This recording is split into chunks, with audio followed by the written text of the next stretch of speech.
Je vais essayer un peu de... Je vais essayer de cacher un peu le logo avec la pomme. Qu'on ne nous accuse pas de... Ah. Voilà. Est-ce qu'on voit bien mon diplôme de marketing remis par Mattel, c'est ça? Oui, juste à côté du kit presse Cross, c'est parfait. Très bien. Et du coup, ça, faudrait pas que je le mette là plutôt? Non. Bon, le son et l'image sont très bien. C'est bon? Parfait. Et donc là, le principe, ben, c'est que top. personne regarde, mais il y a des gens qui vont venir, c'est ça? Et ben le principe, c'est qu'il y a déjà 2 personnes qui sont en train de regarder, dont César. 5. 5 déjà. Bonjour tout le monde. Alors, hop. Il y a un petit temps de latence en fait. Donc, tout petit décalage entre ce qu'on se dit nous, ce qui apparaît à l'écran. Et puis je vais afficher le live pour qu'on puisse voir les commentaires des uns et des autres. Fais coucou à la caméra. Oh, je suis mal coiffée. Et pourtant j'avais essayé de me coiffer, pareil, mais c'est pas grave. c'est un peu dégueulasse la coiffure, mais j'ai que ça. Là je t'envie un petit peu d'être chauve. Ça, mais tu sais que c'est... Alors déjà, je suis pas chauve. Chauve, c'est quand on n'a pas de cheveux. Pardon, désolée. Ok, il m'en reste, je les ai coupés très court. C'est une vraie libération. Non, mais c'est vrai. Non mais je te crois. Jusqu'à il n'y a pas si longtemps, j'avais des cheveux jusqu'en bas du dos. Et le jour où je les ai coupés, et ben c'était le bonheur absolu. Bah voilà. Bah moi pareil, je les avais là il y a encore... C'est 4 génial mois. ce live en décalé, ça me permet de me voir. C'est un tuto beauté en fait, on va parler de Ouais, coiffure, c'est ça. alors... Alors comment sont coiffés les personnages dans Rest? Alors les crônes, c'est spécial, mais non, je vais pas pouvoir tenir une discussion coiffure plus longtemps en fait, je suis désolé, C'est dommage. je suis limité là-dessus. Nous avons donc 11 auditeurs qui sont venus nous entendre parler coiffure ou pas. Alors, Et du coup, en fait, là il y a une captation vidéo, parce qu'on est en live, mais après ça va être gardé, on peut le reconsulter après, c'est ça? et oui, c'est génial. D'accord. À la fin, je vais appuyer sur le petit bouton publier et nos auditeurs pourront retrouver à tout moment la vidéo sur la page du Petit Point Geek. Super. Voilà. Donc Et faut puis pas pour que tous tu ceux dises qui trop auront de manqué. conneries quand même, parce que... Ah oui, non, c'est pas juste du live. Ok, c'est pas juste du live. Bon bah tu fais bien de me prévenir. Non, mais c'est On annule important. l'hélicobite, César, on annule. Oh bah non. Bon, et ben allons-y. La grande première question à laquelle on ne s'attend pas du tout. Oui. Orest, c'est quoi? Ça vient d'où? Est-ce Alors- que tu peux nous parler un petit peu d'Orest? Oui, alors bah, comme j'imagine que les gens qui nous regardent, ils savent un petit peu... Ou pas. Ou pas, Ou pas. Ok. Alors, Orest, bah, c'est avant tout un univers de science-fiction. Qu'est-ce que Orest? Bah, Orest, c'est un jeu de rôle, mais on peut pas le définir par le côté jeu de rôle, on va parler de l'univers. Donc c'est un univers de SF qui se veut un minimum rigoureux. C'est-à-dire qu'on n'est pas sur de la SF dure où on va trouver une explication scientifique au moindre truc parce que ça alourdit, ça casse un peu la magie, mais on est quand même dans une SF qui tient compte des lois de la physique, de l'espace, etc. Oui. C'est pas un space opéra classique avec une promesse de vous allez voyager vers l'infini de la galaxie, vous allez trouver plein de planètes, elles seront toutes habitées par une race différente, chelou, etc. Aussi par ce principe de réalisme en fait. Et enfin, moi j'ai pas visité la galaxie donc je peux pas dire, mais il y a quand même peu de chances qu'à chaque fois qu'on tape un voyage, on tombe sur une planète avec une race qui parle américain, donc on en parlait tout à l'heure comme dans Mass Effect. Peu de chance.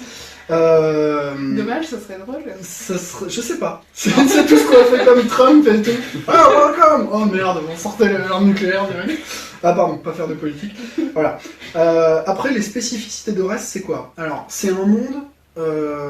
et là, je vais un peu parler aux rôlistes. En fait, Orest, c'est un monde qui a son ADN propre, évidemment, mais c'est aussi une boîte à outils. C'est-à-dire qu'en fait, avec le jeu de rôle Orest, on peut masteriser sur différents types de SF. Avec Orest, on peut faire du Babylon 5, on peut faire genre du The Expanse, on peut faire du Mass Effect, on peut faire du Star Wars. Voilà. C'est-à-dire que le jeu, il propose une mise en place globale, et évidemment, il y a une histoire qui sous-tend tout ça. Et à un moment donné, ce qui fait le sel et la particularité d'Orest, ça va être de gratter un petit peu cette histoire-là. Mais au-delà de ça, c'est pas parce qu'il y a un métaplot que tout doit tourner autour de ça. Donc il est tout à fait possible, je sais pas moi, c'est Halloween, vous décidez de vous faire une partie jumpscare, et vous vous faites un truc trip alien dans un vaisseau, ambiance un peu psychose, c'est possible. Votre MJ, il est plutôt inspiré politique, et vous pouvez vous faire complètement un trip qui tourne autour de la diplomatie, la Babylon 5, etc. Vous avez un MJ qui aime Mass Effect, vous pouvez faire de la mission, un truc un petit peu plus action, enfin voilà, ça reste une boîte à outils que les joueurs peuvent s'approprier, et voilà. Mais, bon, alors, encore une particularité de Rest, c'est le moment où il va se passer, c'est-à-dire qu'en gros, au Rest, ça se passe dans une centaine d'années à peu près. Ouais. Donc le jeu va décrire l'évolution de l'humanité sur les 100 années à venir. Oui. Donc c'est une anticipation qui n'est pas hyper compliquée à faire pour rester réaliste. Et dans 100 ans, ce qui va se passer, c'est que on va être... pardonnez-moi, on va subir une attaque. Cette attaque va nous révéler plusieurs choses. Un, on n'est pas seul dans l'univers, vu qu'on vient de se faire attaquer. Et il y a une délégation qui va venir à notre rencontre, et à la faveur de cette attaque, parce qu'elle produit quand même une conséquence positive, eh bien, il y a une délégation, qui est la délégation d'Orest, qui vient à nous et qui nous dit, bon, en fait, on a vu ce qui s'est passé, vous n'êtes pas seul dans l'univers, les mecs qui vous ont attaqué, c'est un peu la némésis universelle. S'ils vous ont trouvé, vous êtes vraiment dans la merde, et vous n'avez pas d'autre choix, enfin, on vous conseille fortement de rejoindre la communauté intergalactique d'Orest. Voilà. Et l'idée, c'est qu'Orest se passe à un moment où cette intégration de l'humanité à une coalition intergalactique est récente. Au moment où on va jouer Orest, ça ne fait que 20 ans que l'humanité a découvert qu'elle n'était pas seule dans l'univers, ça ne fait que 9 ans qu'elle a pu poser les pieds sur la station Orest. Et donc, l'idée, c'est de faire le focus sur l'intégration de l'humanité à cette communauté-là. Donc la promesse du jeu, c'est de découvrir déjà les autres races, leur culture, leur biologie, leurs secrets, de comprendre que, en fait, ces races-là ont elles-mêmes fait, à travers Orest, non pas une alliance, mais une coalition. Tu vois l'alliance ? Une alliance, c'est on est potes, donc on s'allie. Une coalition, c'est on a des intérêts communs, ou on a un ennemi commun, donc on s'allie. Et en fait, Orest, c'est pas une alliance, c'est une coalition. On n'a pas vraiment le choix. On va vite se rendre compte qu'il y a 4 races, mais il y a 2 blocs. Et ces 2 blocs nourrissent des antagonismes profonds l'un envers l'autre. Et en fait, on va même se rendre compte très rapidement que l'humanité déboule à un moment où ces 2 blocs sont quasiment en guerre froide. Et là, il y a une découverte qui fait partie... Attention, pas de spoil. Hein. Pas de spoil pour les joueurs. Ouais, pas de spoil pour les joueurs. Non, ça va venir très très rapidement. Ça fait partie du présupposé de base qu'on va vite leur expliquer. Ils vont se rendre compte que d'un point de vue, déjà, de la techno... Oui. Je suis désolé, hein, C'est c'est la période qui veut ça, et c'est un petit rhume. Au niveau de la techno, c'est pas les plus avancés, mais globalement, on n'est pas non plus hyper à la bourre. On n'a rien à envier de miraculeux aux autres races de reste. Juste, on fonctionne pas tous de la même manière, on a un peu... Pour faire une métaphore qui rejoint la discussion qu'on a eue avant d'allumer les caméras, on parlait de médecine chinoise. La médecine chinoise, je trouve que c'est assez fascinant parce que tu te rends compte que le bloc asiatique et le bloc occidental ont finalement gravi une montagne en utilisant 2 phases différentes. Les 2 sont arrivés au sommet de cette montagne. Le bloc occidental, à travers la science dure, l'analyse des molécules, de la chimie, des machins, les médicaments, là, on a réussi à arriver à un niveau de médecine qui permet de faire des choses miraculeuses. La médecine chinoise, elle est arrivée au même niveau, mais elle passe par une compréhension du corps qui est totalement différente. C'est-à-dire que eux, c'est plutôt dans les énergies, voilà. Et j'ai vu un truc qui m'a scié, c'est en Chine, il y a eu une opération à cœur ouverte et la patiente a été anesthésiée par acupuncture. Par acupuncture. Une opération à cœur ouverte. Elle était interviewée et 3 heures après l'opération, donc déjà, je sais pas si tu t'es genre fait opérer d'un ongle incarné, mais 3 heures après, t'as encore mal. La convalescence pour une opération à cœur ouvert, putain, tu vois. Et ben 3 heures après, la meuf, elle faisait une interview en disant voilà, je suis un peu ankylosée, mais l'opération s'est bien passée, voilà. la meuf a été anesthésiée, on lui plantait des bâtons dans le corps. D'accord? Voilà, médecine chinoise. Donc on peut pas dire que la médecine chinoise, c'est... Voilà, peut-être que avant Internet, etc., ça pouvait sembler un peu mystique et exotique pour les gens, mais aujourd'hui, à l'heure où il suffit d'aller sur Internet pour avoir des infos, et voilà, bah non, ils sont arrivés à ce niveau-là. Bref, je me suis complètement perdu en route, mais tout ça pour dire que c'est un peu ça le rapport avec les autres races. C'est-à-dire qu'on a tous atteint un palier de compréhension qui est assez haut, mais on n'a pas pris les mêmes chemins. Bref.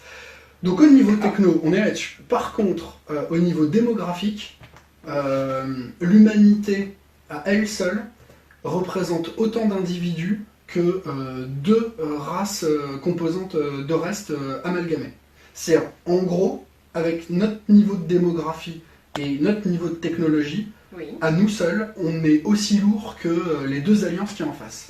Et comme on arrive à un moment qui est un moment, pas de guerre froide, mais il y a quand même une montée de tension entre ces deux blocs, l'humanité, dans une situation assez particulière, elle est tout à la fois convoitée et redoutée. Elle est convoitée et redoutée parce que si jamais elle donne ses faveurs à un bloc plutôt qu'à l'autre, elle fait pencher l'équilibre de telle manière qu'il y a une domination d'un camp sur l'autre. L'humanité va assez rapidement prendre conscience de ce truc-là, et du coup, va s'installer dans une position qui reste à définir, puisque les joueurs vont prendre le pouvoir en faisant vivre au reste, mais il y a ce côté-là qui est très présent, et qui prête justement, évidemment, le flanc à des scénars, une exploitation assez scénar d'intrigue diplomatico-politique, etc. D'accord, donc un univers très riche, avec des possibilités très poussées en termes de jeu. Ouais, on peut aussi avoir un regard tout en simplicité là-dessus, en se disant, mec, c'est un peu World of Warcraft dans l'espace. Et c'est pas faux non plus, c'est vrai. C'est vrai. Voilà. En fait, là, on a parlé 10 minutes pour rien, c'est ça? Non, pas du tout. Ce que je veux dire par là, c'est que je pense qu'on peut y trouver vraiment ce qu'on veut. Ouais. Parce qu'il y a un principe qui est assez récurrent chez moi, et en tout cas, c'est vraiment une volonté que j'affiche, notamment par rapport au reste, c'est un principe d'accessibilité. Et j'ai pas envie de donner uniquement une facette de reste hyper intello prise de tête, tu vois. En fait, au reste, c'est une boîte à outils, et cette boîte à outils, si vous avez envie de vous initier à un jeu et de faire... faut les regarder? Ouais, faut les regarder. Putain, Allez, chaud pour parce dire que ça. moi, ok. Si vous avez envie, vous, I need you, d'avoir une approche qui est ah, mais moi j'aime bien World of Warcraft et j'aime bien la SF, je veux World of Warcraft dans l'espace, Ouais. et ben ok, la Horde, l'Alliance, enfin ouais, c'est possible aussi, tu vois. Donc, bon. Mais c'est vrai que. Qu'est-ce qu'il y a? J'adore ton I need you parce que du coup j'ai le. Ah oui, t'es en décalage. Désolée, Ouais, excuse-moi. non, pas de problème. Je Moi, je laisse me supporte pas donc je me regarde pas. Pas de problème, Voilà, regarde-moi, c'est il n'y a beaucoup pas de mieux pour problème. moi. Voilà. Donc, mais, ben évidemment, puisque au reste, c'est pas, je me suis levé un matin et tiens, je vais faire un truc. Au reste, ça a des racines qui vont au plus profond de ma vie à moi, de mon parcours, etc. Donc, il y a énormément de choses très personnelles dans toute la charpente et la structure même de la méta-histoire de reste. Mais je ne serais absolument pas vexé que les joueurs n'ont rien à branler, qu'ils ignorent ce côté-là, qu'ils se disent ah, une boîte à outils pour faire de la SF, allez, je prends ce parti. Très bien. D'accord. Voilà. Et du coup, tu disais, au reste, c'est pas mal de choses. En termes de références, il y a des références auxquelles on n'échappe pas trop. Non. Il y a plein de références qui sont un peu Qui sont obvious. évidentes. Ouais, c'est volontaire. Ouais. Mass Effect, Star Wars, c'est volontaire. Mass Effect? Non, tu connais pas? Non. Non. C'est quoi? C'est un jeu, il paraît que c'est pas mal. Ah, faudrait que j'essaye. Ouais. D'accord. Franchement, je pense que ça te plairait. Ça Je sais pourrait. pas pourquoi, mais Ok. quelque chose me dit que ça te plairait un peu. D'accord. Ce Star Wars, j'en ai entendu parler évidemment, mais c'est vrai que je connaissais pas. Tout à fait inconnu. S'il y a quelqu'un qui connaît le jeu et qui pour un premier degré, il doit être en train de se dire mais quel fumier, s'il te plaît, c'est un Ou alors quel génie, quoi. Ouais, non, plutôt quel fumier, je te jure. Donc, ouais, alors. Vas-y, parle-nous un petit peu des références. Alors, les références, elles sont volontairement obvious. Ouais.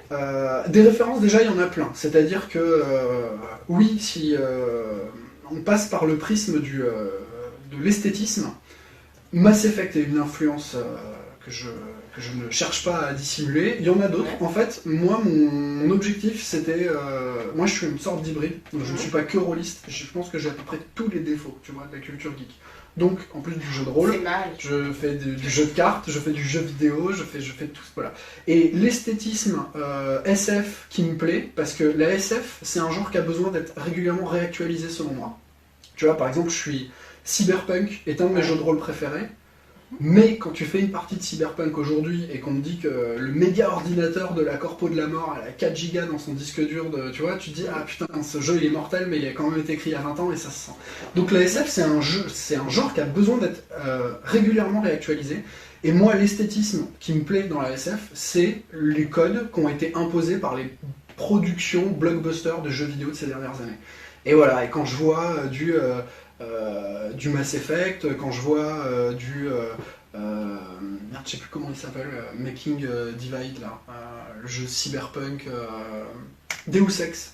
Merci beaucoup César. C'est vraiment ta présence, mon gars. Voilà, bah tu vois, pour moi Deus Ex ça a super bien justement réactualisé l'esthétique Cyberpunk. Et là il y a Cyberpunk 2077 qui arrive, donc YOLO ça va être top et tout, mais le cyberpunk, faut que ça soit à la pointe. Et donc, esthétiquement, bah moi, je m'étais mis en niveau de base. Non, mais moi, je veux arriver avec un truc, je veux que ça soit les graphismes. Quand on tombe sur une illu, on se dit, ah putain, c'est quoi? C'est un jeu vidéo? Voilà, c'est ça qui me plaît. Donc, après, on a beaucoup de références, parce qu'au reste, il existe depuis 20 ans chez moi. Donc, il y a 20 ans de références accumulées. Donc, maintenant, la Mass Effect... parce que Mass Effect Andromeda est un jeu qui a fait l'unanimité, tout le monde a adoré, donc tout le monde dit « Oh, Mass Effect !» tu vois. Mais si tu tombes sur un fan de Xenogears, qui est un très vieux RPG de Squaresoft à l'époque, et ben il va dire « Ah putain, mais il y a plein de références à Xenogears !» Bon. Donc, en fait, Et j'ai déjà vu d'ailleurs d'autres références, là j'en ai vu une, il me semble, dans le fil de discussion. Ouais. Babylon 5. Ouais. Bien sûr. Ah oui. Et puis peut-être d'autres, mais c'est vrai qu'il y a beaucoup de commentaires, c'est chouette. Alors, On va avoir droit à des l'idée, questions après. donc c'est séparons les choses. Sur la vitrine qui vous est donnée de voir, j'ai volontairement utilisé des références parce que Orest est un univers de SF et il va utiliser les références auxquelles il est affilié. Donc ça, c'est dans l'esthétisme et c'est aussi dans des éléments qui sont mis en place dans le dispositif, même de l'histoire. Par exemple, on peut établir un parallèle entre Orest, qui est une station spatiale, et la citadelle de Mass Effect, et Babylon 5, qui est une station, et Star Trek Deep Space Nine, etc. Mais du coup, là, je viens de faire la démonstration que j'ai pas volé la citadelle de Mass Effect, parce qu'en fait, une ville hyper importante dans la galaxie, c'est un code de la SF. Alors, dans Mass Effect, il y a les Valmeurs. Ouais. Donc en fait, l'idée en gros, c'est quand l'humanité a intégré la communauté de Orest, elle l'a fait sous la pression d'une menace qui est la menace 7. Les 7 mobilisent l'attention de toutes les races. L'un des vaisseaux le premier vaisseau qui a été détruit lors de l'attaque des 7 s'appelait Lordali. En mémoire à cette attaque-là, et pour signifier l'engagement très fort de la communauté d'Orest à les intégrer dans un programme qui vise, et c'est ça la collaboration, de localiser les 7, en apprendre plus sur eux et prévenir leurs attaques, ce programme a été nommé Lordali. Et ce programme est coordonné par des Valmeurs. Les Valmeurs, ils sont proposés par chacune des races, et ils sont élus par les dirigeants de chaque race. Des Valmeurs, il y en a très peu en fait. Et les Valmeurs, ils sont de facto généraux des armées, ils sont habilités à réquisitionner les ressources militaires, quelle que soit la faction auquel les ressources sont affiliées. Pourquoi? Parce que le boulot des Valmeurs, c'est de coordonner le programme de Lordali, donc le programme de renseignement contre les attaques de Seth. Du coup, les Valmeurs, ça nous évoque un peu, pourquoi pas, les Jedi, qui de facto sont généraux des armées, etc., qui sont garants de la paix intergalactique. Mais les Valmeurs, ça nous évoque aussi les Spectres dans Mass Effect. Mais ça va aussi nous évoquer les Rangers dans Babylon 5. Et là aussi, je reprends un code qui permet justement aux gens une mise en place de dispositifs qui sont des grands classiques de la SF. Donc oui, dans Orest, il y a des choses comme ça qui font partie des codes du genre auquel Orest est affilié.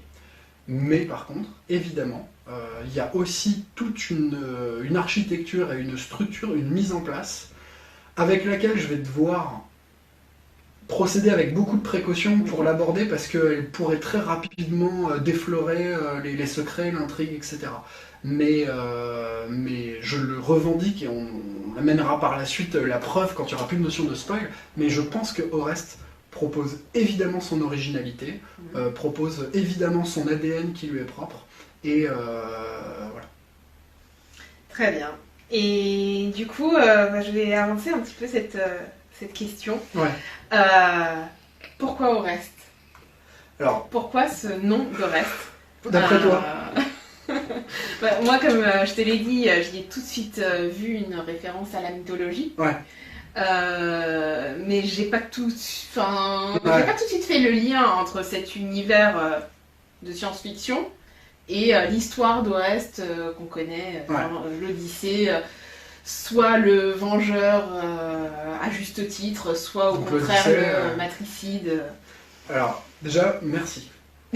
Non mais, on m'a posé plein de questions, mais pas celle-là. Et donc, merci de me donner l'occasion d'aborder ce truc-là. Je pense que les gens qui vont lire Orest peuvent se livrer à un exercice de choper des easter eggs, et des easter eggs ou des références en filigrane qui se répondent les unes aux autres, etc. Ils en trouveront plein, parce qu'effectivement Orest, encore une fois, c'est un truc que je me trimballe depuis 20 ans, donc il y a vraiment tout un tissu, le terreau dans lequel j'ai poussé, dans lequel j'ai grandi, qui a influencé ce truc-là. Évidemment, Orest n'est pas un nom qui a été choisi par hasard. Et évidemment, ça a un lien très fort avec... D'ailleurs, l'institut qui forme les collaborateurs des Valmer s'appelle Electre. D'accord. Donc, tu vois. Et Orest, en fait, il y a plusieurs choses. Orest, c'est déjà à titre personnel un héros parce qu'il a buté sa mère. Non, c'est pas ce que je voulais dire du tout. Mais Orest, en fait, c'est malgré moi une figure qui est revenue assez souvent dans ma vie comme étant quelque chose d'inspirant. Par exemple, mon comics préféré, c'est Sandman de Neil Gaiman. Et dedans, et la spécialité de Neil Gaiman, et surtout dans Sandman, c'est justement d'entremêler des récits mythologiques, etc., avec la réalité. Et c'est fait de manière sublime. Genre, il te donne une explication sur comment la pièce de théâtre de Shakespeare, Songe d'une nuit d'été, est vraiment née, et tu fais « Ah putain, c'est hyper intelligent, c'est mortel ». Enfin, quand j'étais petit, je lisais Anne Rice, et je trouvais que son génie, c'était, quand tu lis Anne Rice, tu fais « Putain, mais ça s'est vraiment passé comme ça, en fait ». Parce qu'elle entremêle tellement bien la réalité, ses propres mythes, que ça leur donne... T'es en train de me regarder, genre, je m'égare. Ok, pardon. Donc, oui, Orest, évidemment, il y a une raison à ça. Donc, Orest, pour ceux qui connaissent pas, donc c'est le fils d'Agamemnon, c'est un personnage mythologique. Comme tu le soulignais dans l'Odyssée, il est plutôt perçu comme étant un type qui rend une justice. Par contre, dans le reste de la mythologie, il est plutôt perçu comme un meurtrier, ce qu'il est, c'est-à-dire qu'en fait, il est accusé de matricide, parce qu'il, pour se venger, sa mère, avec son amant, a tué Agamemnon qui était son père.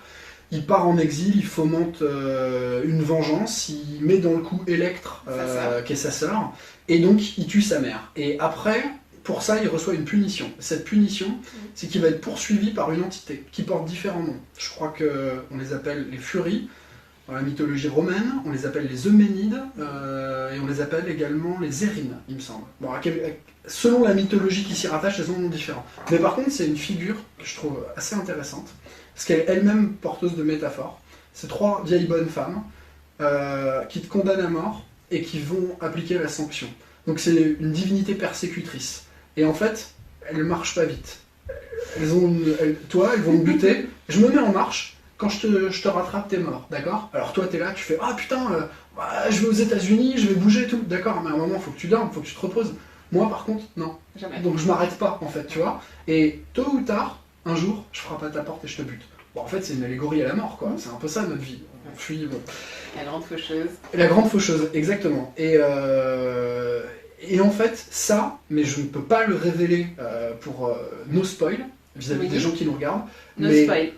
Orest est peut-être assujetti à une menace similaire. Voilà. Non, on sait pas, peut-être, je sais pas. Non, mais après, je veux pas spoiler, mais donc oui, c'est pas genre parce que je trouvais ça joli. Il y a un peu de truc derrière. Oh là là, ça c'est intriguant. Mais c'est joli, cela dit. On adore le mystère, du coup, là, on a envie d'en savoir plus. Bon, pour ça, on va découvrir le jeu. Quels sont les joueurs et les publics qui sont visés dans ton jeu? Alors, moi j'ai créé ça, j'ai vraiment fait un effort d'ouverture et de pédagogie parce que ce que je veux c'est me rendre, enfin pas à titre personnel, hein, parce que la suite de nos phrases c'est me rendre accessible, donc Vas-y, bah voilà, j'habite près Saint-Germain, je vous donne mon adresse, on se fait non. Je voudrais que Orest puisse être accessible au plus grand nombre, pour moi c'est hyper important. Pourquoi? Parce qu'on porte tous nos petites obsessions et moi je suis un évangéliste du jeu de rôle. Je suis vraiment convaincu que le jeu de rôle c'est le mode de jeu ultime, c'est celui qui présente le plus d'intérêt, enfin c'est le plus cool. Et je suis toujours un peu triste de voir qu'il a du mal à repousser ses frontières. Donc je me suis dit, je peux rien faire pour attirer plus de gens au jeu de rôle parce que je suis pas un influenceur, c'est pas en mon pouvoir, j'ai pas la capacité de faire ça. Par contre, si je fais des jeux, je peux faire en sorte qu'ils soient hyper accessibles.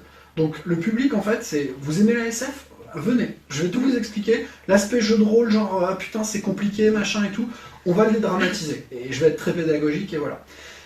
Donc, dans l'intention, je voudrais que au reste ça soit tout le monde. Après, dans la vraie vie, je pense que les gens qui soutiennent majoritairement le projet sur Ulule, bah, c'est des fans de jeux de rôle. Et donc, évidemment. Il y a moyen, ouais. Ouais, il y a moyen.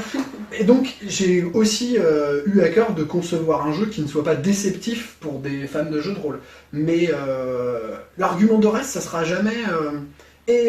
Toi qui as pas mal bourlingué dans le jeu de rôle, cette spécificité-là, elle est mortelle, tu l'as déjà lu, je vais révolutionner le jeu de rôle. Regarde. Avec un nouveau système de dés, un truc. Alors, du coup, ça m'a quand même amené à faire un nouveau système, mais c'est pas en pensant à ça que j'ai fait le reste. C'est plutôt en pensant aux gens qui se disent World of Warcraft dans l'espace, c'est possible ou pas, tu vois? C'est plutôt cet aspect-là. Voilà. D'accord. Bah, je pense que ça répond assez bien à cette question, mais du coup, une question que j'aurais même pu te poser en préambule. Ouais. J'allais te dire t'es qui? Et toi, t'es qui? Qu'est-ce que Personne, rien, je sais pas. Je me suis retrouvée là par hasard. Bah, je suis Mais, qui dans le cadre de notre vidéo, je suis le papa de reste. Voilà. Parle-nous un petit peu de la manière dont tu travailles en fait. C'était un peu la pas. question. Désolé, je travaille pas moi. Eldercraft, on ne connaît pas forcément. Il y a des grands éditeurs de jeux de rôle. Certains disent c'est toujours les mêmes. On retrouve en tout cas souvent les mêmes figures de jeux de rôle. Eldercraft, éditeur peu connu, nouveau venu. Bah, peu connu parce que inexistant jusqu'à Orest. Nouveau venu parce que Orest ça a commencé le 2 octobre. Ouais. Il y a peu d'éditeurs de jeux de rôle parce qu'en fait, malheureusement, le jeu de rôle c'est un petit marché. Donc, c'est pas la ruée vers l'or. Hein. Je pense qu'il n'y a jamais un mec qui sorti d'école de commerce se dira il y a moyen de faire du pognon, on peut faire une boîte de jeux de rôle, tu vois. Donc, je pense que tous les éditeurs de jeux de rôle de la place en France, c'est avant tout des passionnés. Et voilà, c'est pas un plan thune. Après, Eldercraft, oui, bah, nouveau venu. Pour l'instant, on parle de reste, parce que c'est ça le projet. Mais sans langue de bois, évidemment, Eldercraft aura d'autres publications que reste. Voilà. C'est de ce côté-là que tu veux creuser? Alors, bah oui. Je t'écoute. Quelle est ta question? Quel avenir après Rest? Bon, on est en train de parler de Rest et quel déjà on va concrétiser une Rest. liquidation judiciaire en 2020, donc, ouais. Parce qu'on parle de jeu de rôle, là, soyons sérieux. Ouais. Ça va faire plaisir à 2-3 éditeurs. Non, mais quelle perspective tu vois Alors, en tant que perspective, l'idée c'est en termes de ligne éditoriale. Oui. Là-dessus, je peux te répondre. Oui.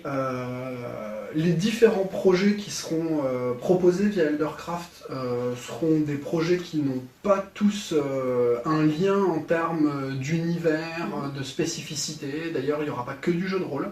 Ouais. Mais par contre, on peut établir un lien. Je pense que cette volonté affichée d'être un trait d'union qui appelle un nouveau public, qui appelle à s'intéresser à quelque chose qui pour l'instant est le privilège d'une certaine élite. J'aurais pu dire communauté, mais je trouve que c'est cool de nous appeler l'élite, tu vois. Qui est le privilège de peu de gens, mais qui potentiellement pourrait intéresser d'autres personnes. Je pense que ça, c'est un des fondamentaux de la ligne éditoriale de ce qu'Eldercraft va publier. Et je pense qu'à chaque fois qu'Eldercraft, ou dans la grande majorité, viendra avec un nouveau projet, il portera en lui le potentiel de dire « Et en fait, n'hésitez pas à y jouer avec des gens qui ne sont pas nécessairement des gamers ou des rôlistes, parce que vous verrez que c'est quand même assez cool. » Après, je suis pas dans la démarche de vulgariser. C'est-à-dire que je veux pas dénaturer le jeu de rôle pour le rendre accessible. Et si demain je propose autre chose que du jeu de rôle, j'ai pas envie de le dénaturer pour le rendre accessible. Je veux faciliter son approche, mais pas pour autant le dénaturer. Tu vois la nuance entre les deux? Je vois tout à fait la nuance entre les deux. Et du coup, j'ai une question que je viens de voir, alors qu'on aurait pu prendre peut-être un peu avant, mais je vais la prendre tout de suite parce que quelque part c'est un léger lien. Ah, il y a d'autres questions. Ah voilà. Tu as une crotte de nez. Nicolas. Très bien, merci César. Nicolas Disperati. Bonsoir Nicolas. Bonsoir, serait-il possible d'en savoir plus sur le système d'évolution des personnages? Pour moi, le jeu de rôle n'a d'intérêt qu'en campagne. Parfois très longue, certaines de plusieurs années. Pour cela, un jeu qui fonctionne avec des niveaux, voire des classes, m'inquiète. C'est celle que t'avais. Ok. Je te donne l'autre alors. Oui. Alors Nicolas, il est là alors. Après. Bah oui. Bonsoir Nicolas. Alors, pour te répondre, le système, la proposition en fait de système d'évolution dans Orest n'est pas, c'est j'adore les gars qui se définissent par ce qu'ils ne sont pas, n'est pas du tout un truc à la Donjons et Dragons où quand t'as buté tant de monstres qui te donnent tant de points d'XP, tu passes un level. C'est pas ça du tout. En fait, j'ai même laissé les choses très ouvertes dans Orest. C'est-à-dire que le chapitre qui traite de ce passage-là, la montée en niveau, elle est laissée à l'appréciation du MJ. Et les indications que je leur donne des indications en termes d'heures de jeu et en termes de secrets dévoilés. C'est-à-dire que je considère, mais je donne ça comme une recommandation et un conseil, en aucun cas comme une règle. D'ailleurs, je vais profiter de ça pour faire une petite incise, c'est... Ce que je veux dire est certainement très clivant, mais il y a plusieurs approches dans le jeu de rôle, et moi, je vais peut-être me mettre les joueurs hardcore ados, parce que je suis plutôt le genre de type qui dit, en fait, pour moi, un jeu de rôle, c'est un dispositif, on me propose une boîte à outils, mais en fait, je suis un homme libre, et dans cette boîte à outils, je prends quand même ce que je veux, tu vois. Donc... Ok, d'accord, t'as perdu la moitié des joueurs de Donjons et Dragons. Au revoir. C'est dommage. Non mais... tant pis, bah salut alors, Du coup, ma sensibilité par rapport à ça, elle se ressent forcément dans le reste. Et donc du coup, ce que je dis, c'est faites évoluer vos personnages sur cette échelle de recommandation. Et l'échelle de recommandation, c'est en gros, je parle de différents niveaux de secret, et un perso qui est niveau 1, il sait ça, ça et ça. Quand vos persos, ils seront ça, ça et ça, vous pouvez les situer dans le niveau 2. Quand ils seront ça, voilà, c'est à peu près ça. Il y a deux levelings différents dans Orest. Oui. Il y a, quand on va jouer un personnage, on arrive sur Orest et on a un job, on a un métier. Oui. Alors là pareil, il y a des archétypes qui sont proposés dans le livre de base. Si il y a un mec qui a envie de créer un métier qui n'existe pas, je l'encourage et le système permet de le faire. Mais c'était une parenthèse. Oui. Le premier truc qu'il va falloir monter, c'est le niveau du personnage. Et donc, le niveau du personnage, il est plafonné de 1 à 10. Okay. Après, il y a un deuxième niveau à monter, c'est la classe de combat. C'est-à-dire que les personnages vont arriver sur Orest, ils ont leur métier, et tôt ou tard, puisque c'est un petit peu ça l'enjeu, ils vont se mettre au service du programme de Lord Ali. Je me permets. Vas-y, je t'en prie. C'est le bon moment, j'ai envie de montrer un petit peu. Est-ce que je peux montrer ceci? C'est tout le monde à lui. Alors tu peux, ouais, mais c'est pas... Bah vas-y, tu peux. Ça, c'est pas une feuille de PJ, c'est une feuille de PNJ. Ah mince. Bah non, mais la feuille de PJ, elle est disponible sur Ulule. Ouais, elle est disponible sur Ulule. Ils veulent aller voir. Alors je sais pas si on me voit bien. Parfait. Je vais juste vous montrer rapidement. C'est une feuille pour les PNJ, ouais. Et qui peut être aussi utilisée pour les PJ, pour les gens qui veulent aller vite. Hein, mais... Donc la deuxième montée de niveau de 1 à 10, c'est sur les classes de combat. Pareil, il n'y aura pas de recommandation de type vous passez un rang dans votre classe de combat quand vous avez buté autant de monstres, etc. Tout ça, c'est un peu laissé à l'appréciation de l'MJ. Après, l'idée, c'est que dans les règles, rien n'empêche de dire moi, je vais monter cette classe de combat et une fois que je l'aurai maxé, bah, j'ai envie d'utiliser cette autre classe de combat avec le même perso. Enfin voilà, c'est quelque chose qui est très qui est ouvert et le seul truc qui pourrait altérer l'équilibrage du jeu, Oui. ça serait de traficoter un petit peu les bonus qui sont maintenant au leveling. Mais après, il y a un autre truc que je voudrais aussi dire sur la question du niveau, c'est que ça dépend du point de vue duquel on se place. Par exemple, pour prendre un MMO bien connu qui est World of Warcraft, il y a des joueurs qui vont considérer que World of Warcraft, c'est intéressant du niveau 0 au niveau 120. Parce que tu fais des quêtes, régulièrement tu mets du nouveau stuff, c'est cool, t'as plein d'histoires différentes et c'est là que tu prends ton pied. Il y a une deuxième catégorie de joueurs qui vont considérer que World of Warcraft, ça commence quand t'es niveau 120. Parce que le contenu qui les intéresse, c'est le endgame en fait. Et pour eux, et d'ailleurs le jeu, il est équilibré sur le endgame en termes d'équilibrage, et pour eux, le jeu commence une fois qu'ils ont tous les pouvoirs que leur perso peut avoir, et c'est là que le jeu commence vraiment. Et en fait, au reste, a été prévu pour que le endgame, il soit assez long. C'est-à-dire qu'en gros, pour les joueurs qui considèrent que le jeu commence à partir du moment où ton perso il est niveau max, il n'y a pas de problème. Il y a de quoi voir venir avec ça. D'accord. Voilà. Super. Je sais pas si ça répond bien à ta question, Si, Nicolas. je pense que ça répond bien à la peut-être qu'il s'est question. barré parce que je te pose ta question il y a une heure. Voilà. Salut Nicolas. Mais du coup, je pense que ça a été une réponse assez complète et en même temps, ça peut répondre à d'autres questions que nos spectateurs peuvent se poser d'une manière générale sur le système de règles. Autre question de Fabien Fernandez. Coucou Fabien. Coucou Fabien. Ça me fait plaisir que tu sois là. Hop. Inspiré par Dune. Ouais. Bah ouais, alors. carrément. Bah oui, Herbert, c'est le papa pour moi. C'est le papa ultime en SF. C'est-à-dire que Dune a été écrit il y a très longtemps. Et quand tu lis Dune, tu te rends compte que les préoccupations principales que l'auteur souhaite mettre en avant, c'est l'écologie, les Fremen, la gestion de l'eau, etc.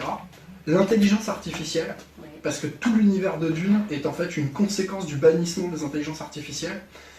Et il l'aborde d'une manière bien différente, parce que c'est un terme qui est aujourd'hui tristement connoté, mais le djihad est aussi, tu vois, donc le mec écrit à une époque où en SF il n'y a que dalle, et il dit, voilà, moi mes préoccupations c'est l'écologie, l'intelligence artificielle et le djihad. J'ai pas de mots pour, tu vois, voilà. Parce que en fait la SF, d'habitude, c'est un genre qui prétexte de parler d'un futur pour mieux te parler de ton présent. Voilà. Et ben lui, il prétexte de parler de ton futur pour vraiment lui parler du futur. C'est un génie. Donc oui, Dune, c'est mon œuvre préférée en littérature de SF. Ouais. Et c'est l'un des prénoms que j'ai donné à ma fille.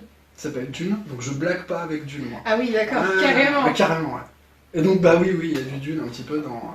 voilà. Et en fait, il y a un autre livre que j'aime beaucoup et qui a... T'essaies de me montrer un truc complètement non, un brin de merci après la première. Merci. Non, c'est la question suivante il y a que une autre, je garde parce que du coup on va enchaîner dès que tu as fini ton... Alors, il y a une autre influence qui est très importante pour moi et qui est pour moi un peu un espèce de bébé spirituel de Dune. C'est Les Guerriers du Silence de Pierre Bordage. Et du coup, t'as appelé ta fille Les Guerriers. Non, mais si j'en ai une deuxième, je l'appellerai Les Guerriers du Silence. Pour enfant. C'était drôle. Ouais. Non, mais Les Guerriers du Silence, je trouve, est un espèce d'enfant spirituel de Dune. Enfin, quand j'ai lu Les Guerriers du Silence, je me suis dit, ok, le mec, il a dû prendre Dune dans la gueule à un moment donné, ça l'a imprégné. Et c'est vraiment aussi un ouvrage de SF qui m'a tué, quoi. Les Guerriers du Silence, pour moi, c'est dans le top 3 de mes littératures SF. Et Les Guerriers du Silence ont laissé une empreinte conséquente dans au reste. Et il y a même une classe qui est clairement un coup de cœur aux Guerriers du Silence, et cette classe, c'est les Vorpal. Voilà. D'accord. Qui introduit... Alors, beaucoup vont me dire Mass Effect, les pouvoirs biotiques. Eh ben oui, mais pas que, parce qu'encore une fois, à chaque fois que vous verrez un code et que vous le décrypterez, vous aurez tendance à dire ah mais moi je connais Mass Effect donc c'est pompé sur Mass Effect, mais le gars qui connaît Babylon 5 va dire c'est pompé sur Babylon 5, le gars qui est fan des Guerriers du Silence va dire ah les Guerriers du Silence, et en fait tout ça c'est des codes qui sont les codes du genre SF, donc mais les Guerriers du Silence à fond, ouais. Et Dune aussi, voilà, merci Fabien. Et Fabien, merci d'être là en fait. Donc Fabien Fernandez est un des gens qui ont collaboré à l'écriture de Rest. Oh là là. Et ouais mon gars, si t'essayais de poser des questions pour faire genre oh, c'est quoi bah, tu sais bien ce que c'est mon gars, hein, c'est bon, t'es plus NDA, tu peux. Nicolas est très content de ta réponse précédente. Ah Nicolas, je suis fort heureux de t'avoir satisfait. Vraiment. Question suivante, Oui. Romain. J'ai présenté Orest à mon cercle de joueurs. L'univers et un nouveau cadre SF emballent tout le monde, mais une crainte demeure des retours que j'ai. Les combats avec le système de cartes. Ils craignent un aspect trop TCG qui pourrait nuire à l'ambiance. Quels arguments leur avancer pour les rassurer sur cet aspect? Ah bah il y a un argument hyper simple, c'est vous voulez pas utiliser le système de cartes, l'utilisez pas. D'accord, bien que ça. Ah bah ouais en fait, c'est le système de cartes c'est un système Pour une fois qu'on a les réponses courtes. Bah non, j'ai pas fini. Déjà, j'ai vu que t'as un peu désolé. bugué sur TCG. Qu'est-ce que le TCG? Eh bien écoute, je ne sais pas. Ah C'est pour ça que je suis je vraiment un m'en fais bâtard. Non, TCG, c'est les jeux à la Magic en fait.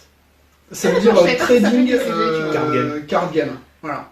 Et bon, j'en ai marre de tous ces acronymes. Voilà, Ouais, trop bah, d'acronymes. D'ailleurs, au reste, en fait, c'est un O, un Orest. R. Non.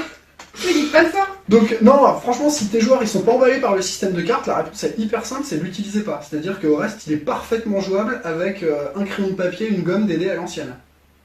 Ouais, c'est possible. Allez, réponse courte, ça tu me fais la gueule, quoi, carrément. Bah ouais. Écoute, Mais, je suis habituée à autre chose. Bah ouais, non Désolée. mais après, moi j'aurais tendance à dire, évidemment, allez, soyez sympa à essayer de donner une chance à ce système-là, parce que je vais t'expliquer pourquoi c'est pas du TCG.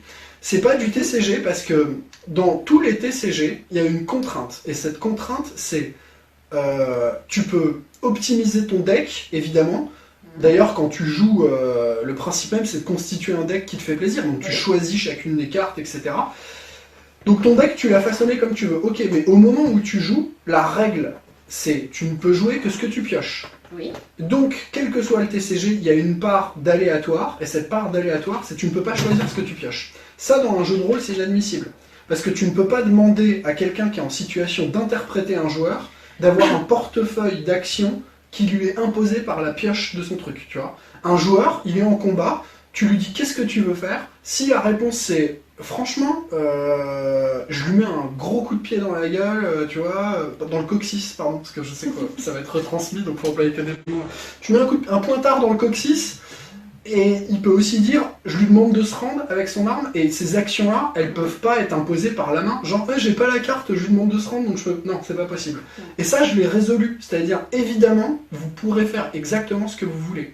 Mais l'idée, c'est que les cartes sont un support qui est quand même hyper intéressant, notamment quand vous allez jouer les pouvoirs de classe. Et les cartes, elles amènent pas que des inconvénients, à savoir, l'inconvénient, il a été résolu. Les cartes, elles amènent aussi un dynamisme, et ce dynamisme, c'est la dialectique qu'on peut avoir dans un jeu de cartes, qui est une dialectique de résolution d'action qui est beaucoup plus fluide et simple que celle d'un jeu de rôle classique. C'est-à-dire un tour à Magic, ça peut durer 20 secondes. C'est, je tape de main, non, ça peut durer une éternité, mais ça peut durer une éternité parce que justement Parce que tu tu vas réfléchis en empiler même un temps. nombre d'actions importantes. Mais chaque action, c'est 3 secondes. Ouais. C'est-à-dire, je tape 3 manas, je fais ça. Et le mec il dit, ah, en réponse, je fais ça. Et le gars il dit, ok. Ou alors il dit, non, j'ai une force of will, je fais un contre-sort et tu peux pas. Et tu résous la pile par le dernier sort qui a été joué, tu prends son action, tu la résous et tu remontes la pile. Ça, en fait, je trouve que c'est vachement plus dynamique que je lui fais une attaque machin, jette les dés, ok, alors l'armure elle est temps, faut soustraire les trucs, et puis quand t'es dans des jeux genre JRTM, c'est le vent il souffle, je sors ma calculatrice scientifique pour tirer une flèche, enfin, tu vois, ça peut être très très chaud des fois. Et moi j'aimais ce côté hyper rapide de résolution, et les cartes pour moi elles amènent ça. Elles ramènent une dialectique et un dynamisme qui est hyper appréciable. Et elle amène aussi un petit côté tactique que je voulais pour le jeu. Donc voilà. Mais sinon on va garder la Je réponse. pense que je suis passée à côté de Magic. C'est dommage. C'est formidable Magic. C'est merveilleux quoi. Ouais, j'ai pas mal joué, mais alors j'ai pas eu le même dynamisme. Peut-être que je me triture trop les neurones, mais j'ai pas une même dynamique. Bah parce que tu jouais pas rouge. Ça, forcément, si tu joues Ah non, bleu, je tu vas jouais venir pas. à jouer, mais si tu joues rouge, tu dis ah tiens, une foudre, une boule de feu. J'avoue que je jouais bleu et blanc. Ouais, mais ouais. Voilà. Non, mais non, mais Magic, c'est un jeu vraiment qui m'a conquis aussi, donc. Mais ça, comme tu le sais, je pourrais en parler des autres, donc tu m'arrêtes cash. Stop. Voilà. Yolande est là. Yolande, c'est vrai? Et demande-lui si elle a couché Turbulou. Est-ce que Turbulou dort bien? Mais elle t'écoute, je pense. D'accord. Yolande, c'est ma femme. Voilà. Turbulou, c'est Turbulou, c'est le petit nom de ma fille. Parce que je la mets dans une turbulette. Et c'est le monstre de la turbulette, c'est Turbulou. Ça va rester et dans 20 ans, elle te détestera. Ah, elle fera une psychothérapie et tout. Voilà. Tout venait donc Je suis de là. hyper content que Yolande soit là, en vrai. Non, mais c'est vrai, hein, ça me touche beaucoup. Parce que ma femme, elle s'en bat les couilles de ce que je fais normalement. Bonjour Yolande. Bonjour. Yolande est plus là. Yolande, il faut que tu saches qu'on a parlé de Elisabeth Rochat de la Vallée avant ce live. Et Marie, qui m'interviewe ici, elle connaît Elisabeth Rochat de la Vallée. Voilà. Et oui. Voilà, bon. Et je l'admire énormément. Fin de la parenthèse. On montrera cette vidéo à Elisabeth le prochain repas de famille. Super. Pardon, je m'égare. Oui, mais du coup c'est sympa. Ah mais attends, je sais pourquoi elle regarde Vas-y, pardon, oui. Elle regarde pour savoir à quelle heure je rentre à la maison pour m'occuper de la petite peut-être. C'est ça le truc en sous-main en fait. Alors elle a le droit de mettre en commentaire un énorme stop. Stop, Quand il est elle l'heure rentre de à la rentrer à la maison. Ok, d'accord. Très bien. Est-ce qu'il y a d'autres questions que j'aurais loupées? Non, je ne crois pas. Non, Donc on Romain va répond pouvoir à ma reprendre réponse aussi. le fil. Très rapidement, où en est la production aujourd'hui? Alors, la production, elle en est que... c'était important... alors, en gros, la production, elle est à 70% achevée. C'est-à-dire que j'ai pris un peu le contre-pied de ce qui est un usage sur les financements participatifs. Et moi, en fait, je suis venu à ce financement participatif avec l'idée que les gens, ils savent pas qui je suis, puisque j'ai pas eu le droit de m'appeler Rochat de la Vallée, comme on en a parlé tout à l'heure, j'ai caché mon... Voilà. Ils ne savaient pas ce qu'était au reste, parce que je me suis échiné à faire en sorte que ça ne sorte pas ça passe sous le radar, en fait. Je voulais faire une surprise. Donc il y a plein de gens qui connaissent l'existence de Rest depuis un certain temps, mais c'était secret. Mais du coup, je me pointe, personne ne sait qui je suis, mon jeu, personne n'en a entendu parler. Oui. J'étais en droit de me dire, bah, personne va me faire confiance. Tout à fait. Voilà. Et du coup, je me suis dit que le meilleur moyen d'avoir la confiance des gens, c'était de leur dire, regardez, au reste, c'est ça, et ça existe déjà, plutôt que de leur dire, regardez, j'ai une super idée, avec votre thune, je vais faire ça. Donc j'ai pris un risque qui est de dire, je vais financer en grande partie au reste pour pouvoir montrer concrètement aux gens ce que va être le jeu. Oui. Et ça a un avantage, c'est que la prod, elle est à 70% faite, parce que le jeu, il est écrit entièrement. Oui. Les illustrations... Qui sont magnifiques, hein, ça. Exactement. Attends, je suis désolée, je t'emprunte ceci. Putain, je voulais cacher ça parce que ça c'est... Non, on me l'a offert, c'est pas moi qui... Bouh. J'ai révélé tes pires secrets. Est-ce qu'on voit bien? Ouais. On va mettre ça à la place. Est-ce que j'ai le droit d'enlever d'autres éléments? Bah, y a mes Ah bah oui, slips, c'est sûr que ça fait beaucoup plus sérieux c'est de vrai, mettre attends, des Jack Daniels. Tiens, mais ça. Il en reste encore un peu à vendre, c'est important. Disponible... Ce placement publicitaire. C'est clair. Pardon. Mais je sais plus de quoi on parlait. Je suis perdu, César. De la production. Ah, moi, je fais trop de trucs en La même temps. production, c'est super. Attends, voilà. Bon, génial. Donc maintenant, vous avez tous confiance en Eh, Sébastien. franchement, il inspire pas confiance le mec avec sa bouteille de whisky. Bon. Hmm. Non, mais il faut croire que les gens t'ont fait confiance parce que quand je vois le score actuel de la collecte, On a pris 2%. c'est que... On a pris 2%. Ok, qu'est-ce qui m'a fait prendre 2% que je... Puis tu recommences. Ouais, c'est Yolande en fait, c'est ça. Je crois que c'est ça. J'aurais dit pas. Une autre question, et c'est une question qui est particulièrement importante pour nous au Petit Point Geek. Tu me disais d'ailleurs tout à l'heure que ta Shepard dans Mass Effect était une femme. Non, Quelle Mass est- Effect, on avait dit que je connaissais pas. Non, pardon, désolé. Ouais. dans ce jeu que tu ne connais pas, mais, Ouais. mais c'est une possibilité offerte par Mass Effect. Enfin bon. Quelle est la place de la femme dans ton univers? Alors, c'est une excellente question, je te remercie de me l'avoir posée. Donc on va éviter de répondre dans la cuisine, hein, parce que le petit point geek, c'est... Ah non, si c'est tu pas fais ça, trop là, en je place. coupe, je m'en Non, vais, bien sûr. Alors, je vais réveiller ta fille pour qu'elle pleure toute la nuit. non, mais la définition du féminisme, c'est la parité. Eh bien, au reste, du coup, on peut dire que c'est un jeu féministe en ce sens où il n'accorde pas à la femme une place supérieure, mais il n'accorde pas non plus une place inférieure. Voilà. C'est-à-dire que le soin que j'ai pris, c'est de faire en sorte que tout soit équitablement représenté. Excepté sur une des races qui, pour le coup, ne possède pas la distinction mâle-femelle. Donc là, on ne pourra pas trancher le sujet. Mais non, alors je sais pas, je vais te donner des exemples concrets, mais tu vois, par exemple, des Valmer, il y en a 2 par race. Bah, à chaque fois, il y a un homme, une femme. Voilà, on est... En fait, c'est pas vraiment un... Ça n'a pas été... Je veux pas faire, comment dirais-je, l'hypocrite qui, parce que toi, tu portes justement ça, va se dire « Ah putain, mais c'est méga féministe, tu vois ?» Et puis après, demain, je me fais interviewer par SOS Racisme, et je mange sans gluten aussi.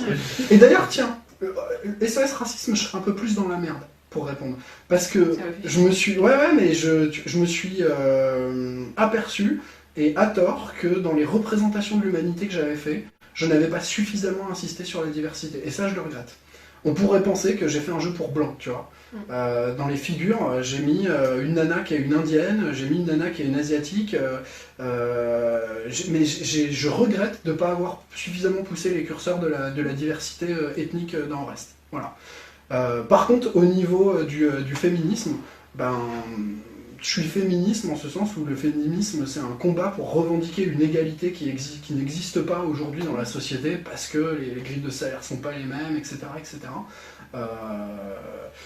Ben voilà, je pense que Reste n'est pas une œuvre qui est une œuvre de propagande féministe particulièrement, mais la seule garantie que je peux apporter, c'est que c'est...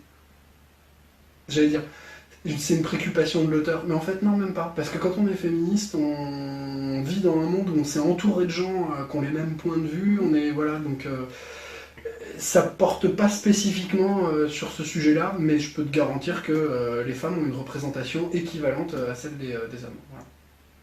Est-ce que je suis bien sorti, ou est-ce que je me fais flammer sur donc Twitter? du coup, tu comptes aller vers une meilleure représentation par la suite ou pas, éventuellement? Bah, des femmes, non, parce que pour moi, Non, pas forcément des femmes, n'ont pas mais, été corrigées, mais je vais général. faire une extension africaine très prochainement pour corriger. Non, mais ouais, je m'en veux un petit peu de ne pas avoir un petit peu plus être capable de représenter la diversité de l'humanité et d'avoir quelque chose qui finalement n'est pas une pub Benetton pour le reste, quoi.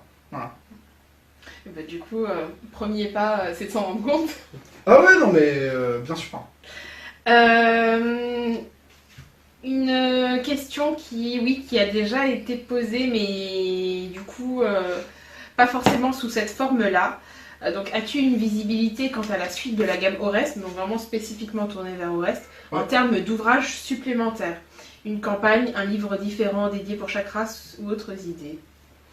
Oui, évidemment. Et en fait, d'ailleurs, finalement, il y a 2 enjeux à cette campagne. Le premier enjeu de cette campagne, c'est d'augmenter la qualité des ouvrages pour le même prix. C'est-à-dire, plus la campagne monte et plus la qualité de l'ouvrage s'enrichit, s'étoffe, et pourtant le prix d'acquisition reste le même. L'autre enjeu de cette campagne, c'est aussi de commencer à débloquer la gamme. C'est-à-dire que... à 10 000 €, le palier de 10 000 €, il débloquait la création de 2 livres, d'un livre audio, des PDF et du collector. Et en montant les paliers, on a débloqué d'autres trucs. Donc c'est un petit peu le setup de base, c'est-à-dire l'étendue de la gamme la plus large possible qui se joue à travers ce financement participatif. Évidemment, par contre, après, il y a d'autres choses qui vont arriver. Mais...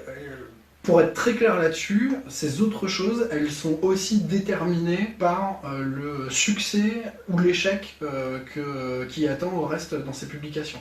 Je ne suis pas préoccupé par la réalité financière de reste ce projet-là, parce que j'ai négocié avec ma femme que c'était ma crise de la quarantaine. Tu vois. D'accord. Je ne te tromperai pas avec la secrétaire qui a des gros seins, j'achèterai pas une bagnole de sport.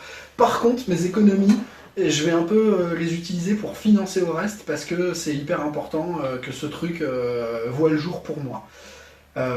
Pour la suite, je vais être un petit peu plus rationnel. C'est-à-dire que si autour de Rest se forme une communauté qui est intéressée, moi je demande pas mieux que d'alimenter la gamme et de proposer des choses. Et évidemment, j'ai des idées. Et par exemple, pour vous donner un truc très concret, le fait que dans Rest on ne puisse jouer que l'humanité, c'est quelque chose que j'impose pour le setup de base. Parce que tout l'intérêt de Rest, c'est que l'humanité intègre une nouvelle coalition. Donc, elle doit être dans la peau d'un humain pour découvrir tout ça. Maintenant, quand les gens auront beaucoup joué au reste et connaîtront bien les spécificités de chacune des races, etc., peut-être qu'ils auront envie de jouer un Solarien, de jouer un Krone, et ça sera possible plus tard. Donc, j'ai évidemment un plan de publication en tête sur ce jeu-là. Néanmoins, là, c'est plus dans vos mains que dans les miennes, en fait. Voilà. C'est dans vos mains. C'est dans tes mains. I need you. On va bientôt arriver à la clôture de ce live, ou en tout cas on va passer aux dernières questions de nos auditeurs, de nos spectateurs. Si vous avez des questions, c'est le bon moment pour les poster. Moi je vais t'en poser une qui est assez simple. Est-ce que tu as une anecdote sur la création de Rest? Est-ce que tu as quelque chose d'un peu sympa, un peu marrant à nous raconter en coulisses? Sur la création de Rest, une anecdote, oui, mais alors après, je prétends pas qu'elle soit sympa ni marrante. Bon bah c'est pas grave. Mais tu peux nous raconter quand même. Elles seront pas, ça, ce sera pas marrant, c'est sûr. Mais en gros, pour la petite histoire, Rest est né d'une campagne de jeu de rôle que j'avais écrit. Donc là, on est sur il y a 20 ans à peu près, que j'avais écrit justement pour initier 3 amis au jeu de rôle. Et comme c'est mes amis, on a un référentiel commun en termes de goût, et donc la SF, ça nous mettait tous d'accord. Et donc c'était une SF qui était autant japonaise qu'américaine, c'est-à-dire que ça puisait autant du côté de justement Xenogears, Harlock Saga, Macross, Evangelion, que des références dont on a déjà pu parler tout à l'heure. Et cette campagne-là, c'est la campagne qui m'a le plus marqué en tant que rôliste. Ça a vraiment été un émerveillement pour moi et pour mes joueurs. Et du coup, c'est devenu tellement, comment dirais-je, hyper cool que j'ai jamais cessé d'écrire sur Rest. Et en fait, ça, c'était le noyau dur de ce qui est devenu un univers. Donc ça part d'une campagne maison et ça devient un univers. Mais c'est une anecdote sans un truc parce qu'il y a plein de rôlistes pour qui c'est le cas, qui ont développé des jeux de rôle maison, etc. Et ça part faut bien que ça parte de quelque chose, et souvent une campagne maison c'est quand même un très bon point de départ. Après il y a énormément de choses dans l'ADN d'Orest. Je parlais d'Easter egg tout à l'heure. Orest est aussi étrangement construit autour d'un morceau de musique. D'un morceau de musique. D'un morceau de musique. Et voilà, si tu veux une anecdote, elle est pas marrante, mais je sais pas pourquoi, mais dans mes kinks, j'ai toujours eu une admiration pour les œuvres construites autour d'une contrainte artistique. D'accord. Tu connais La disparition de Pérec ou pas? Oui, mais de nom, j'ai pas lu. Ok. Alors, pour ceux qui connaissent pas La disparition de Pérec... Ça faisait partie des livres sur la liste en classe une fois que je devais lire. Donc tout ce qui est prescrit en classe de base, on peut jeter à la poubelle, donc... C'est dommage parce que je suis sûre que je passe à côté de plein de choses. Non, mais en fait, La disparition de Pérec, spoiler, c'est un livre. Et quand tu le lis, tu fais... Ouais, c'est bien, pourquoi tu me l'as conseillé spécifiquement? Ok, c'est un bon livre. Il n'y a pas de A. Il n'y a pas de... Voilà. Désolé. Et en fait, tu lis le bouquin, tu fais... Franchement, voilà, je vais pas dire il est mortel et tout, mais franchement, ouais, c'est un bon bouquin, j'ai passé un bon moment. Et là, tu fais... T'as compris pourquoi ça s'appelait La disparition ou pas? Ouais, rapport à l'histoire, parce que... Non, il n'y a pas de... Quoi? Non, il n'y a pas de dans le bouquin. Et là, tu prends le bouquin, tu cherches, le mec, il a fait un livre, cool, il n'y a pas de... Là, putain, mais je fais, mais génie, quoi. Enfin, vraiment, je sais pas pourquoi ça me plaît. Et sur cette même idée, donc, moi, je suis un métalleux. Ok? Et il y a un groupe que je classe, voilà, c'est mon groupe préféré, c'est un groupe qui s'appelle Tool. D'accord. Et le batteur de Tool... Je ne connais pas. Je te le recommande fortement. Le batteur de Tool, qui s'appelle Danny Carré, son kink à lui, c'est les mathématiques. D'accord. Le mec, il est ouf de mathématiques, il adore ça. Et il s'est amusé à le groupe s'est amusé à construire un morceau de musique qui est basé sur la rythmique de la suite de Fibonacci. Donc on va faire une petite parenthèse maths, rapido. La suite de Fibonacci, donc c'est une suite mathématique chaque nombre qui compose cette suite sont égales à la somme des deux chiffres qui le précèdent. Attends une seconde, tu m'as pas. Alors, on va la faire. Donc 0, voilà. Oui. 0 plus 0, 0, ok. Ouais. 1, 0, 1. 0 plus 1, Oui. 1. Oui. 1 plus 1, 2. Ouais. 2 plus 1, 3. 3 plus 2, 5, etc. etc. Ok. Cette suite de Fibonacci, elle a des propriétés mathématiques qui sont assez mortelles. Si tu la poses en équation et que tu la fais tendre vers l'infini, ça te donne le nombre d'or.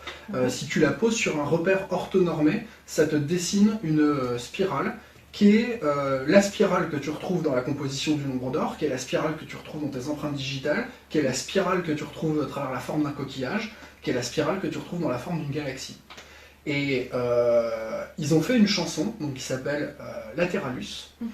Et cette chanson-là, dans la partie vocale qui est chantée par Ménard, donc qui est le chanteur, rythmiquement parlant, c'est la suite de Fibonacci. Quand tu écoutes la chanson, tu fais ouais, la chanson elle est cool et tout, et quand t'as l'anecdote derrière, tu fais putain, mais les mecs, quand même, c'est. Enfin, moi je sais pas, ça me fait vraiment triper, tu vois. Genre, ce qui me fait triper, c'est que la contrainte disparaisse totalement quand tu regardes l'œuvre. Tu regardes l'œuvre, tu fais elle est cool, et la contrainte a tellement été dépassée et dominée qu'elle n'apparaît même plus. Et je trouve ça génial dans le processus de création, en fait. Je trouve que c'est cool. Voilà.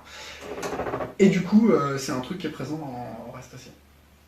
D'accord. Voilà. Et c'est ça qui fait que Oreste, c'est un univers un peu fermé. C'est ça qui fait que je peux pas vous dire que Oreste, vous allez rencontrer des nouveaux extraterrestres à chaque fois que vous pointerez sur une planète, etc. Parce qu'en fait, derrière Oreste, il y a une contrainte artistique qui m'a verrouillé. Et j'ai dû en tenir compte. Voilà. Et cette contrainte artistique, on l'approche quand on lit le livre des 7 et on comprend en fait pourquoi tout ça c'est un circuit fermé. Parce que, en fait... Non, j'en dis pas plus. Oh, le maître des C'est atroce. voilà. Alors, une anecdote rigolote, voilà, dans Oreste, chaque... T'es pas obligé d'avoir une anecdote rigolote. Non, mais t'inquiète, elle est pas drôle en fait. Ah d'accord. Mais dans la série, je suis un métalleux. Tous les relais HSP d'Oreste, en fait, c'est un nom qui a un rapport avec des groupes ou des morceaux de métal que je trouve cool. Et par exemple, une des premières discussions que j'ai eues avec César, c'est il me dit ouais, franchement, Sovereign, c'est pas un peu abusé par rapport à Mass Effect, tu vois. Et je lui ai dit ouais, ça n'a aucun rapport avec Mass Effect. En fait, Sovereign, c'est le nom d'un album d'un groupe qui s'appelle Meshuggah, qui est un groupe de polyrythmie. Alors, si vous aimez pas le métal, je vous préviens, c'est inaudible. Mais par contre, quand on aime le métal, c'est super cool. C'est techos de ouf. Et bref, Meshuggah fait un album qui s'appelle Sovereign. Et pour le coup, si mon truc qui s'appelle Sovereign, c'est pas du tout un rapport avec Mass Effect, c'est un rapport avec Meshuggah. Parce qu'il y a énormément de... Voilà. En fait, Oreste, c'est une espèce de truc d'Illuminati où tout est lié, c'est une espèce d'énorme conspiration. Ah, Dans Oreste, c'est un Horcrux. Donc il y a des vrais morceaux de mon âme dedans. Voilà. C'était donc ça. Oh putain, faudrait que je fasse du marketing. Fabien dit, on sait que t'es un métalleux, ça se voit à tes cheveux. Bah les métalleux c'est binaire, hein. C'est soit jusque là, soit... Ouais. D'ailleurs, je vous présente ce superbe coffret de shots du diable, parce que c'est des shots du Hellfest. Attention, parce que si tu Placement donnes trop produit, envie c'est ça aux gens, après va falloir que tu fasses la même chose avec des petits shots Oreste. Hein. Non, non, non. Prochain palier... J'étais d'accord. Je crois qu'il n'y a pas de questions supplémentaires de... Alors... Ah si. La question a peut-être déjà été posée, mais je tente. J'ai bien compris... Bonjour Mickaël d'ailleurs, pardon. Bonjour Mickaël. J'ai bien compris le gameplay pour les personnages, mais qu'en est-il des vaisseaux? Y a-t-il une partie dédiée dans le livre de base? Ouais. Ah. C'est la réponse con. Bonjour Mickaël. Mickaël, pas délirer parce que quand j'étais petit, je regardais K2000. Le héros il s'appelait Mickaël et la bagnole c'est Kit. Et Kit il parlait du nez. Il disait tout le temps Mickaël, parce que tu... Mais c'est pas le cas de celui-là. Ok, tu as perdu un contributeur. Félicitations. C'est clair, il n'y a pas de respect, putain, je suis vraiment une ordure. Bon, alors, les combats spatiaux, oui. La manière dont ils sont gérés, alors la question, si tu veux une réponse un peu approfondie, elle est creusée dans une update et César il va réussir à nous retrouver le numéro de l'update, comme ça je pourrais t'y renvoyer directement. Mais là ça fait un peu genre va te faire enculer, la réponse je l'ai déjà donnée, donc pas du tout, Michael. La manière dont sont gérés les combats spatiaux, ça utilise le même système que la manière dont sont gérés les combats physiques, c'est-à-dire que comme les PJ, les vaisseaux, ils ont un blindage et un bouclier déflecteur, les persos, ils ont une armure et un bouclier déflecteur personnel. Les armes, elles infligent des points de dégâts avec un fight system qui dit que toutes les armes, elles ont une cadence de tir, une visée et des points d'impact. C'est également le cas de l'armement sur les vaisseaux. Donc, par la gestion de combat dans l'espace, la gestion de addition, soustraction, points de dégâts, elle est donnée comme ça. Après, dans le setup de base, j'insiste un peu sur dans le setup de base parce que on parlait tout à l'heure des publications futures et ça c'est clairement un aspect qui demande à être un petit peu approfondi. Dans le setup de base, la manière dont on va gérer tout ce qui est manœuvre, c'est tout simplement avec la compétence pilotage et le scan system. Donc en gros, le pilote du vaisseau va devoir décrire la manœuvre qu'il compte entreprendre, le MJ va passer à la moulinette du scan system la demande du joueur, il va déterminer une difficulté objective et enfin le scan system quoi, et il va lui dire fais-moi un jet de pilotage. Et là, il va lui décrire la résolution de son action en échec ou en réussite. Voilà. Donc tout ce qui est manœuvre dans l'espace, c'est comme ça. Et tout ce qui est dans le combat, comment on gère les bastons, c'est le fight system classique. Et du coup, il y a 11 catégories d'armes. Dans le reste, il y a une catégorie d'armes, il y en a 10 qui sont pour équiper des personnages. Et il y a une catégorie d'armes qui s'appelle artillerie et qui est là, elle, pour équiper des vaisseaux. D'accord. Ou des véhicules terrestres, ou ce que tu veux. Mais pour gérer ce type de choses. Voilà. Très bonne réponse très complète.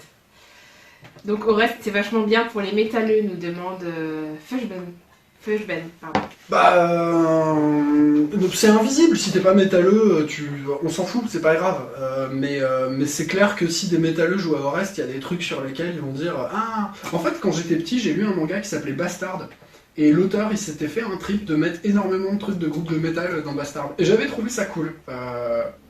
C'est subjectif, hein. Il y a d'autres gars qui vont me dire ah mais pourquoi c'est nul, bah oui. Après c'est voilà.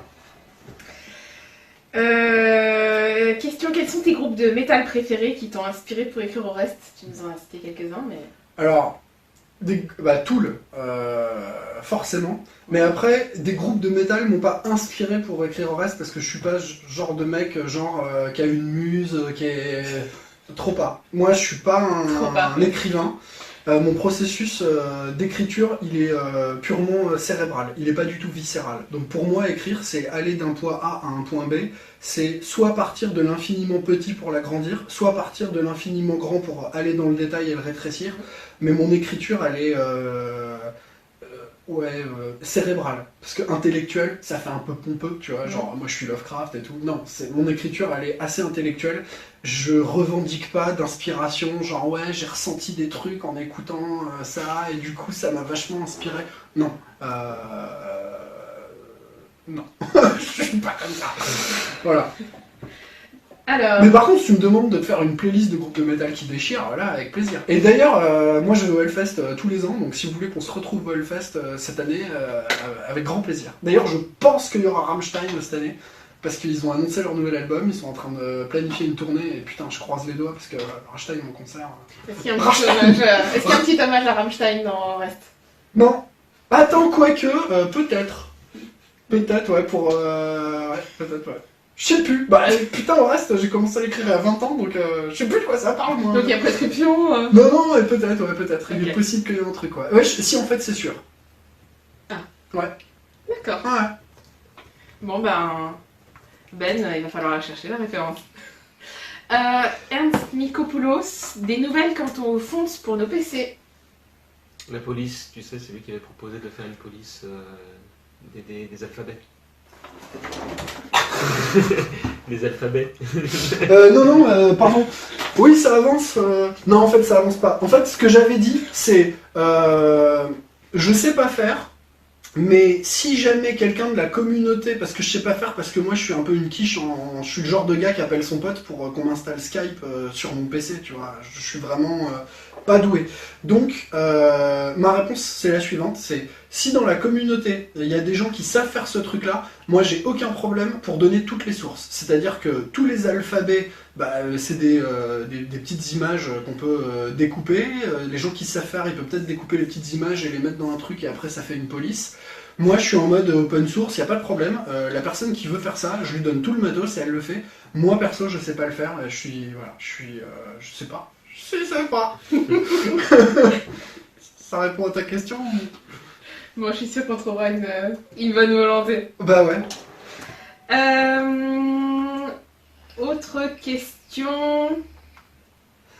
Que va donner la bande son pour Orest, Fabien Fernandez. Fabien Fernandez. Eh bien, la bande son pour Orest. Musique d'ambiance jeux vidéo, playlist métal. Alors, attends, c'est le moment de faire un petit coucou à des potes nantais. Parce que il se trouve... les potes nantais. Coucou les potes nantais. Il se trouve que quand j'ai fait le trailer de Orest, j'ai utilisé un groupe de potes, ou plutôt des potes qui ont un groupe pour faire la bande son. Donc ce groupe s'appelle Big Sur. Et d'ailleurs c'est pas des métalleux. Le morceau que j'ai utilisé, il est plutôt dans une ambiance un peu Pink Floyd. Et Pink Floyd c'est cool parce que Dark Side of the Moon et tout, tu vois. Voilà.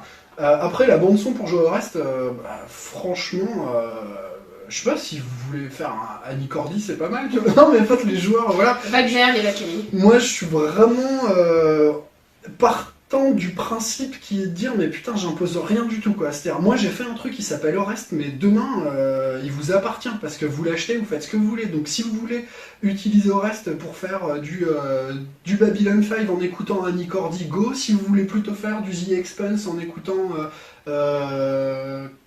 merde, je connais rien d'autre que Annie Cordy. Sinon après j'ai mis des groupes de métal longs comme ça en écoutant Dark Side of the Moon parce que c'est planant, faites-le. Enfin voilà, il n'y a pas de recommandation. Voilà, vous êtes libre et le jeu de rôle c'est une ode à la liberté et à l'évasion. Là je pars dans une envolée lyrique, tu vois. Et vous ne nous volerez pas notre liberté. Non pardon, c'est le jeu de rôle, c'est une boîte à outils les mecs, mais vraiment faites ce que vous voulez quoi. Si une règle vous plaît pas, vous la dégagez.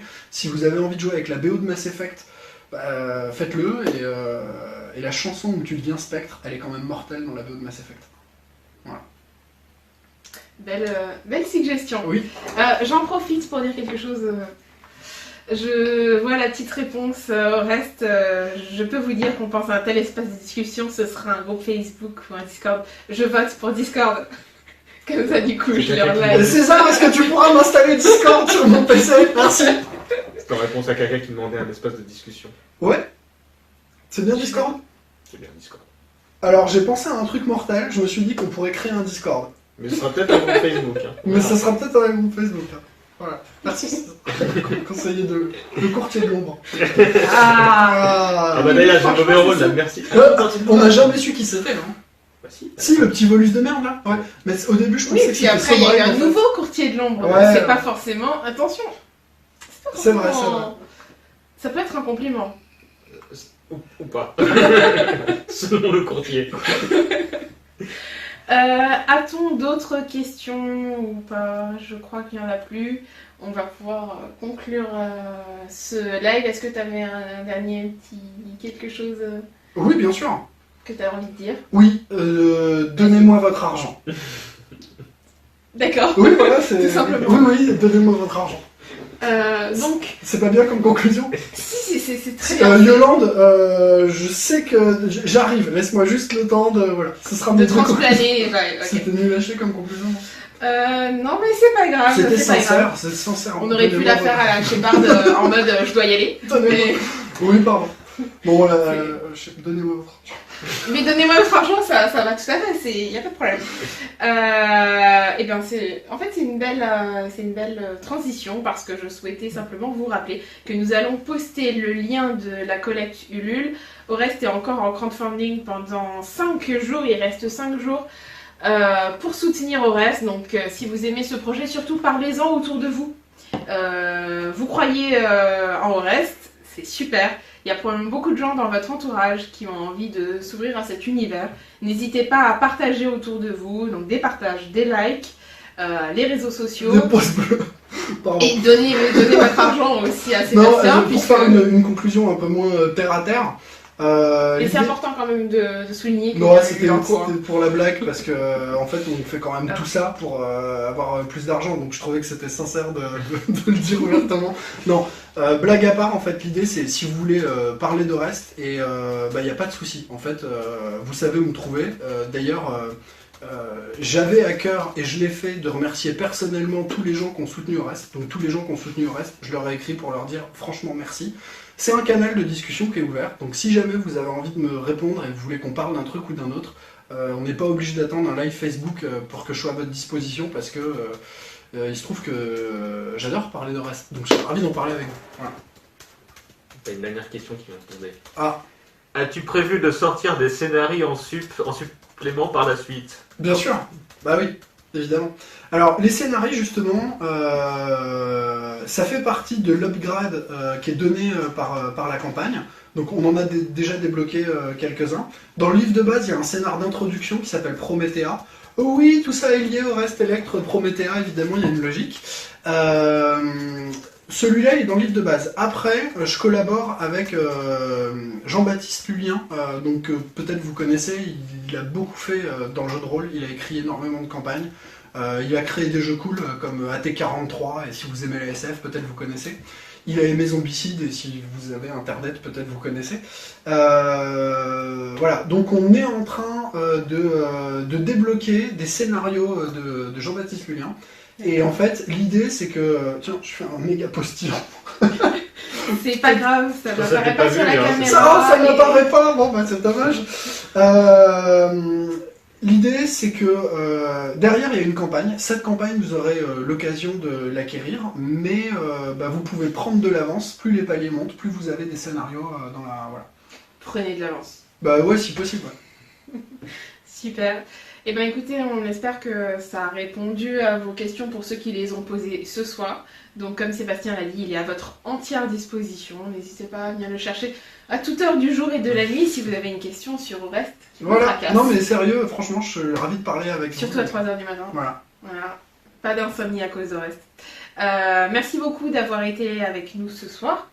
De nous avoir donné tous ces petits mots d'encouragement qui font très plaisir, qui font très chaud au cœur, que tu vas pouvoir découvrir du coup sur la page du PPG après le live, quand tu re-regarderas le live pour revoir ta prestation. Je sais pas si je ferai ça, mais ouais, ok. Je dirai le mot en tout cas, c'est sûr.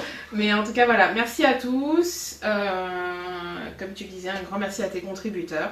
Et puis, vous pouvez retrouver d'autres vidéos du PPG ici. La page de reste à commenter. Donc, n'hésitez pas à aller liker la page, à la partager une fois de plus. Bonne soirée à tous. Merci. Hop. Et là, attends. David Oguier de se connecter.